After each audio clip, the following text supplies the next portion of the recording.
Poultry technology के सभी दर्शकों को नमस्कार। आज हम लोग हैं वियतनाम में, जहाँ पे क्लैपमा की पूरी टीम आई हुई है। तो हमारे साथ हैं क्लैपमा के चेयरमैन मिस्टर दिव्य गुलाटी। नमस्कार सर। गुलाटी साहब, मेरा पहला सवाल आपसे कि इस समय जो सिचुएशन है हमारे एनिमल फीड इंडस्ट्री की, सोया महंगा है, रॉ मटेरियल सभी महंगे हैं, मक्का कॉस्टली है, फीड मिलर जो है वो बहुत परेशान है कि फीड कैसे बनाएं, कैसे बेचें। तो इस बारे में आपकी कुछ क्या राय है? इस बार अभी सबको पता तो है कि सोयाबीन की क्या पोजीशन है। सोयाबीन के प्राइसेस अभी 70, 72, 73 रुपये और रोज़ बढ़ते जा रहे हैं। तो इस प्राइस पर तो वायबिलिटी बिल्कुल आ नहीं पाएगी। और दूसरी चीज़ है, जितने जो इसेंशियल अमीनो एसिड्स हैं उनके भी जो भाव वो इतने बढ़ चुके हैं कि इवन दो वो सिर्फ 5% है टोटल फीड से, बट जो उसका इम्पैक्ट है वो इतना ज़्यादा है इम्पैक्ट कि अफोर्डेबिलिटी फीड में फीड की कॉस्ट अब ब्रॉयलर मीट की कॉस्ट 110, 115, 120 रुपये तक पहुंच चुकी है और इतने में तो ब्रॉयलर मीट बिकता नहीं है। तो अल्टीमेट इम्पैक्ट कौन हो रहा है? फार्मर।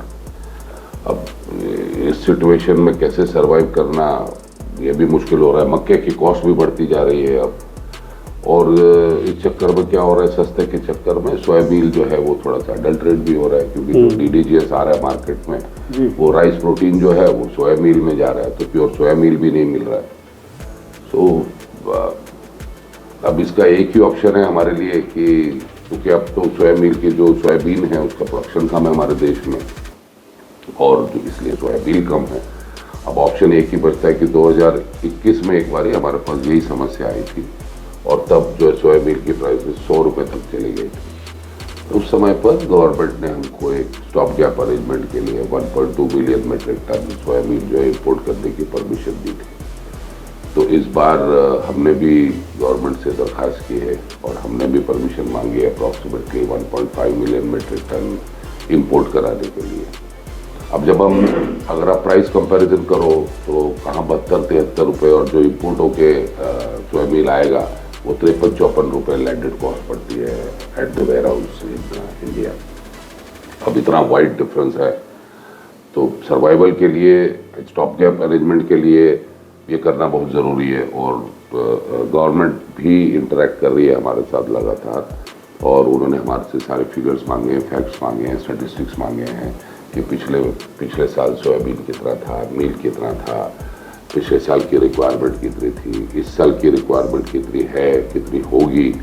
और हार्वेस्ट तो अक्टूबर-नवंबर में होगा सोयाबीन का, तो तब तक अगर 100 रुपये प्राइसेस पहुंच गए तो इंडस्ट्री ठप हो जाएगी, कंप्लीटली ठप हो जाएगी, और अल्टीमेटली नुकसान किसका होगा? इस देश के फार्मर। सर, ये जो इम्पोर्ट की बात हम कर रहे हैं कि सोयाबीन इम्पोर्ट की बात हम कर रहे हैं, उसके इम्पोर्ट हो रहा है, हमारे यहाँ नॉन GMO GMO का इशू है। तो जो ये इम्पोर्ट होके आएगा वो GM होगा या नॉन GM होगा?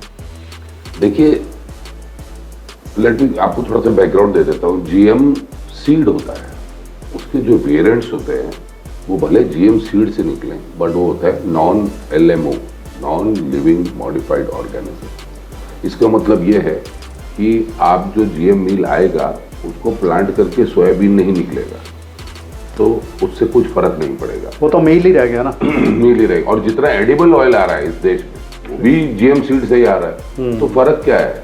ऑयल, और वो भी ह्यूमन कंजम्पशन में जा रहा है, ये एनिमल कंजम्पशन में जा रहा है, और इनडायरेक्टली हम कंज्यूम कर रहे हैं। तो फर्क तो कुछ भी नहीं है दोनों में बेसिकली। तो चाहे वो GM हो या नॉन GM हो, उससे कोई फर्क नहीं पड़ना चाहिए।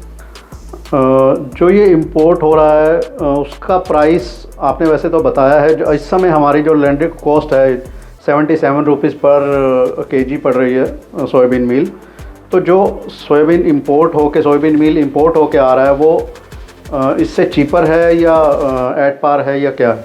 देखिए सर, जैसे मैंने पहले कहा कि जो प्रोडक्शन है US में, ब्राज़ील में और अर्जेंटीना में अबंडेंस प्रोडक्शन है सोयाबीन का, तो वर्ल्ड प्राइसेस के हिसाब से अगर हम इसको इंपोर्ट करें तो हमारा landed cost at our warehouse 53-54 रुपये आता है। मतलब 20 रुपये का डिफरेंस है प्राइस में, और 25% कम से कम सोया मील डलता है हमारे फीड में। तो आप प्राइस इम्पैक्ट देख सकते हो कि भाई जो ब्रॉयलर मीट प्रोडक्शन होगा उस पर कितना भारी इम्पैक्ट पड़ेगा और अफोर्डेबिलिटी आएगी। तो ये तो ज़रूरी है कि भाई सोयाबीन आना बहुत ज़रूरी है इस वक्त देश में, अदरवाइज फार्मर का बहुत बहुत बहुत नुकसान हो। और ये जो सोयाबीन मिल आएगा ये पूरे हिंदुस्तान में कैसे अवेलेबल हो पाएगा? अब देखिए, जैसे पिछले बार गवर्नमेंट ने परमिशन दी थी कि ओपन मार्केट सब लोगों ने खरीद लिया था, तो अब इसमें तो बड़े बड़े फीड मिल हैं जो वही खरीद पाएंगे। अगर ट्रेडर के थ्रू मूव करेंगे तो फिर वही कहानी हो जाएगी कि भी मार्जिन ट्रेडर ले जाएगा बीच में। तो हमारे इंडिया में फीड मिलर काफ़ी सशक्त है जो शिप लोड्स जो है अपना सोयाबीन मिल मंगा सकते हैं, या कॉन्ग्लोमरेट बना के सब मिल के शिप लोड भी मंगा सकते हैं, और कई सारे शिप लोड मंगा सकते हैं। एक शिप लोड 10,000, 20,000, 30,000 टन का आता है, तो आप सोचिए कितने शिप लोड्स लगेंगे ये पूरा करने के लिए 1.5 million metric tonne stock gap के लिए हमारा जो शॉर्टेज है। धन्यवाद गुलाटी साहब, बहुत बहुत धन्यवाद आप। दिव्य गुलाटी जी के बाद हमारे साथ हैं आज श्री सुरेश देवरा जी, जो कि कन्वीनर हैं क्लैफमा ऑफ इंडिया के और साथ ही इमीडिएट पास्ट चेयरमैन भी रह चुके हैं। नमस्कार देवरा साहब। नमस्कार दिनेश जी। आप लोग एक इवेंट करने जा रहे हैं, क्लैफमा की जो एजीएम होती है वो सबको पता है, पूरी इंडस्ट्री में काफ़ी लोगों को जानकारी भी है और फेमस है कि क्लैफमा की एजीएम होती है और उसमें बहुत डिसीज़न अच्छे लिए जाते हैं, इंडस्ट्री के हित में बात की जाती है। तो वो क्या है, कब है और उसमें कौन कौन आने वाला है, उसके बारे में थोड़ी विस्तार से बताइए। नमस्कार। क्लैफमा हर साल एक एजीएम और सिंपोजियम करता है। तो इस साल जो एजीएम और सिंपोजियम है वो 11 और 12 सितंबर 2026 होटल लीला मुंबई में है, और ये हमारा 57th एजीएम है और 69th सिंपोजियम है। और इस साल का जो हमारा सब्जेक्ट है वो है animal agriculture spine of sustainable development. अभी इसके अंदर जो आपने पूछा कि भाई कौन आने वाला है, जैसे हर साल हम करते हैं, हमारे मंत्री जी आते हैं, गवर्नमेंट से सभी लोग आते हैं, इंडस्ट्री के सभी स्टॉलवर्ड्स होते हैं और इंडस्ट्री के जानकार लोग होते हैं इस बारे में। और ये सिंपोजियम पूरा एक दिन चलता है और इसमें 2 से 3 सेशन होते हैं, 1-2 प्रेजेंटेशन होते हैं जो अलग अलग इंडस्ट्री हेड करते हैं। और लास्ट ईयर से हमने एक नया सिस्टम चालू किया था, एक सेशन चालू किया था जहाँ सारी एनिमल न्यूट्रिशन और एनिमल हस्बेंड्री और फिशरी से रिलेटेड संस्थाएं, एसोसिएशन है, उनको हम एक साथ प्लेटफॉर्म पे बुलाते हैं ताकि क्या एक ही प्लेटफॉर्म पे वो अपना डिस्कशन कर सकते हैं, सरकार के सामने डिस्कशन अपना मुद्दा रख सकते हैं और इंडस्ट्री के बारे में भी बात कर सकते हैं। तो ये 2-3 साल से हमारा अच्छा चल रहा है। और एक लास्ट ईयर जो हमने नई चीज़ जो लॉन्च की थी वो जो स्टूडेंट्स प्रोग्राम था, जहाँ हम यूनिवर्सिटी के स्टूडेंट्स को, स्पेशली पोस्ट ग्रेजुएट स्टूडेंट्स के लिए एक प्रोग्राम रखा है कि वो अपने कुछ आर्टिकल्स भेजते हैं हमको, खुद के लिखे हुए रिसर्च पेपर भेजते हैं और हमारी टेक्निकल टीम उसको स्टडी करके फिर उसके ऊपर अवार्ड देती है। तो ये लास्ट ईयर बहुत सक्सेसफुल हुआ था और हम सोच रहे हैं कि इस टाइम भी उससे ज़्यादा होगा, क्योंकि अभी सभी ज़्यादा यूनिवर्सिटीज़ को इसके बारे में ज्ञान हो गया है, सबको पता चल चुका है। बहुत बहुत धन्यवाद सर आपका, धन्यवाद। और मेरी एक रिक्वेस्ट है कि आप सभी लोग अटेंड करिए इसे। धन्यवाद। हमारे नेक्स्ट गेस्ट हैं मिस्टर राम कुट्टी, जो कि साउथ इंडिया से हैं और क्लैफमा ऑफ इंडिया के ऑफिस बेयरर हैं और क्लैफमा में काफ़ी टाइम से लोगों से बात कर रहे हैं, सेवा कर रहे हैं। मिस्टर राम कुट्टी sir, tell me about something, the maize, its quality and the part of aflatoxin which create a big problem to the industry. Namaskar.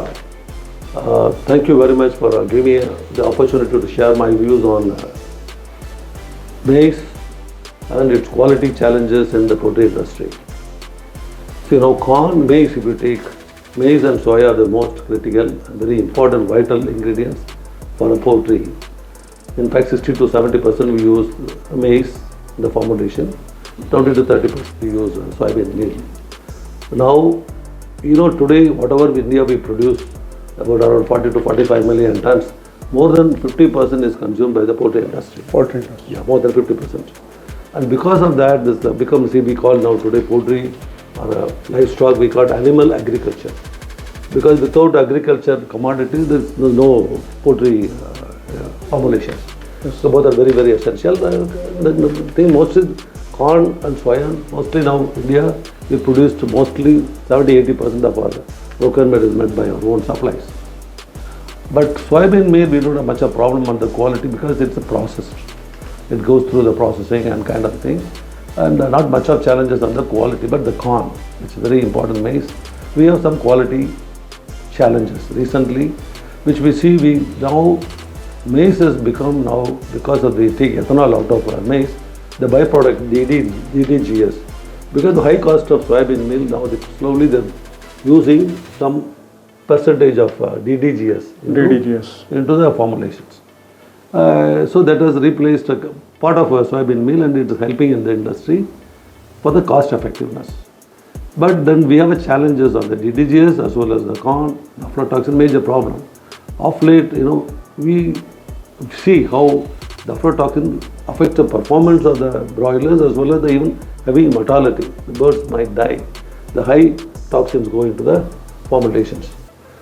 Recently, the CLAFMA delegation went to the US, and then we went to study because we always compare the corn, the maize quality of the US and the Indian quality of maize. But then we see that in the world, the quality of the maize which is coming out of US is the best. And then you should take the sand and silica or the refraction, and then mainly the aflatoxin. The toxin is very low. Practically some of the things which we quality practically nil. It is, whatever the toxin. So we went to study how they are able to achieve that. Because it's very vital, the aflatoxin, the performance of the birds. Yes. You know what it is. So we went and studied about the whole thing. The farmer, of course, they are huge farmers. They themselves, they look at from the seed part itself, the planting itself, they look at the toxin level, and then they go about good seed they select, and then they grow. The farmer level itself, the quality is taken care of. Then once they harvest, it is taken, we saw the actual harvesting, literally we saw how they harvest and how they take it to the grain elevators, they call. They take it to the common, there are some common elevators are there, grain storage. They take it to the dryer there. Even some of the farmers, they own the dryer. Their own dryer. Common, yeah. There's a common facility like a cooperative. Most of these farmers, they go and commonly they put it. These people, they collect some charges. These are again, most of them, the part of the farmers thing, they do this like cooperative society. So they take it to the dryer and then dry it. Generally, you find when you harvest, it will be always high moisture, 6 to 8. The moisture is the culprit for toxins. The Yes. no moisture, the no dry material will not attract Yes. the fungus or whatever. So the dry to the level which is kind of will not affected, the aflatoxin will not be there. So dry it and then store it. So absolutely the quality is kept. India, we have a challenge. Most of the time, harvest time, sometimes the rain is extended or they don't have high moisture, they are not able to dry it. So most of the time when we get the material to the farm for the use for formulation, with the high toxins it comes. Yes. Because the major challenge is that storage as well as the drying. Right. So we don't have that kind of infrastructure that America has. So the solution is that as you harvest, it has to be dried. So that is where the dryer come into the picture and the elevators come into the picture. Such facility, probably this involves, investment, Yes. cost, the finance. So the government or the industry should look at putting up dryers, the post-harvest we call. That facilities are very low. It happens not only maize, it happens to wheat, it happens to rice. Most of the time we find rain damage and kind of the quality suffers. So we have to take care post-harvest management. That is the solution, which we have to get into the dryer and then dry it and then store it. And it has to be even the farmers level itself, we have to educate them to that how they have to get the maize at a different moisture control and how they handle even with the rain damage, which we see very common it is. That's where the toxin comes. The next thing we find in the DDGS, which because they buy between poultry manufacturers and ethanol producers, they buy as it is. Poultry people, they check the quality, the moisture or whatever it is. So the bad quality rejected by the poultry farmers goes to ethanol. They take as it is. So that will have toxins. The corn toxins will go to the DDGS after taking the ethanol. So DDGS quality also, we have a problem on our toxins. This is a major problem. People would like to use, like chairman was telling that, today there is no choice you have to use, but then the performance goes up. So we have to take care of the aflatoxin, the DDGS, because this become major ingredient now. And it is a blessing in disguise, but the quality. But when we see in the US, how DDGS, which we also went to visited some of the plants. Yes. So they control the corn, they are also the quality. So the quality should be, even ethanol producers should look at the quality of the corn.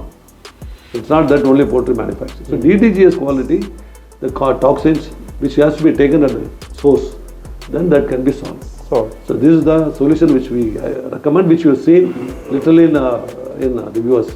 So we'll have to follow that to minimize the toxins, practically nil toxins. Thank you sir, thank you for that. Thank you, thank you.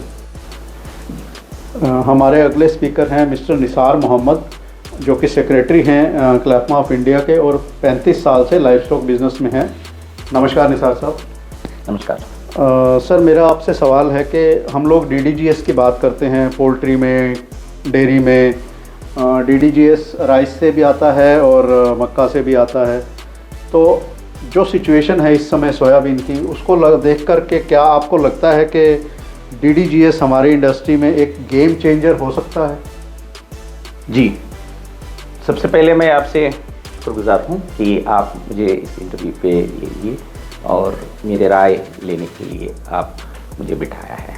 तो बात ये है कि आप जैसे पूछा कि DDGS is a game changer or not. Yes, I should say yes, it is. And right now, अभी फ़िलहाल जो सिचुएशन है उसमें ऐसा है कि जो डेयरी में इस्तेमाल हो जाता है, कैटल पे इस्तेमाल हो जाता है, वो जो है उसमें एफ्लाटॉक्सिन्स बहुत ज़्यादा है। तो मुझे कहना ये है कि एथेनॉल मैन्युफैक्चरर्स जो है इसके बारे में ध्यान दें और एफ्लाटॉक्सिन के बारे में उसमें हटाने की बात हो जाए। जैसे कि उसमें जो है मॉइस्चर कंटेंट्स, तो मॉइस्चर कंटेंट की वजह से ही होता है। तो अगर एथेनॉल मैन्युफैक्चरर्स वो इसमें ध्यान दे तो definitely it is already and right now they are compelled to use this particular. Of course at a later date broilers में भी इस्तेमाल हो सकता है, provided the aflatoxin is controlled, and at a later date I should say it would be a game changer. Presently they are compelled to use it, but at a later date, yes. Thank you, sir. Thank you very much. Pleasure.